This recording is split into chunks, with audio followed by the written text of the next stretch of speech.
Isa siyang multi-awarded actress na hindi matatawaran ang husay sa pagganap ng iba't ibang roles.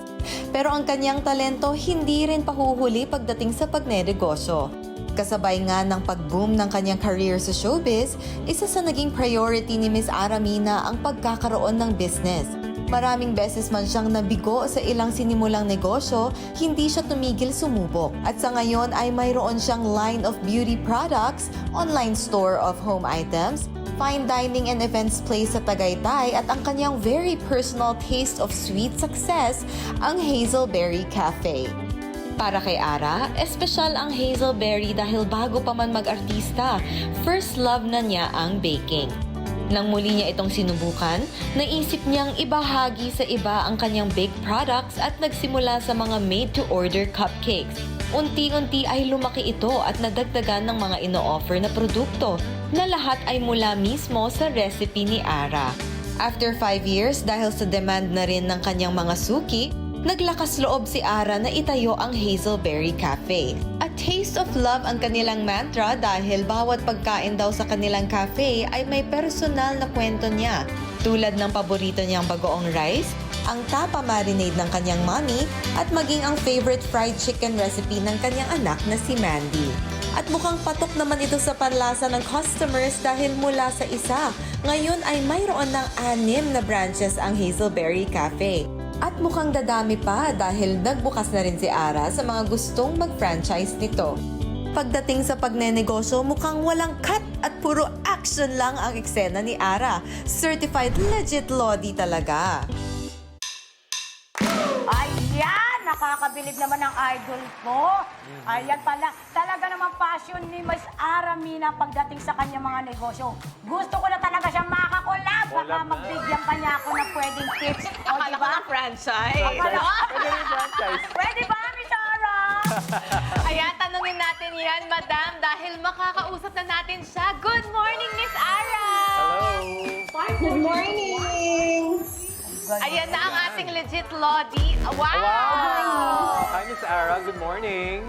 Good morning sa inyo, Miguel, Nicole, and Madam Inuts. Hello, hello. Oh, Miss Ara. Miguel.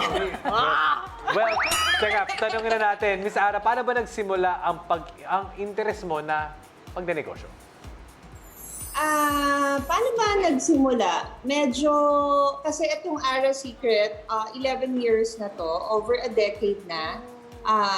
Kumbaga, hindi pa uso ang online selling, nag-start na ako magpagawa ng website at mag-online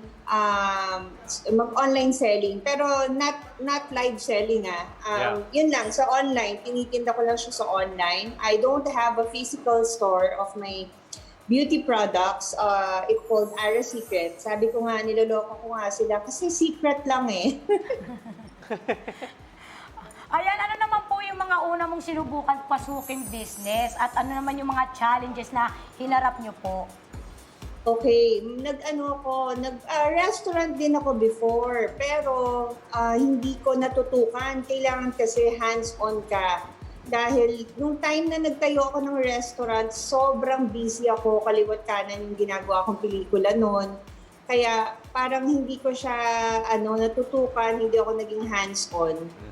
Ngayon, syempre, I've learned my lesson. Nung nagtayo ako ng cafe, na Hazelberry Cafe, tinututukan ko na talaga. Super hands-on na. Ganon. At ngayon, pinapa-franchise niyo na nga siya, Miss Ara. Congratulations. Pero, Yes, we're open for a franchise.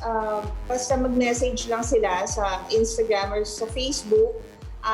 Or nandun naman yung mga details, ayun. Pwede sila mag-ask for franchise. Marami pa kaming open na area. Parang gusto ko yun. yun na nga, lahat gusto din pasukan Ako nito. gusto Hindi, ko tsaka na.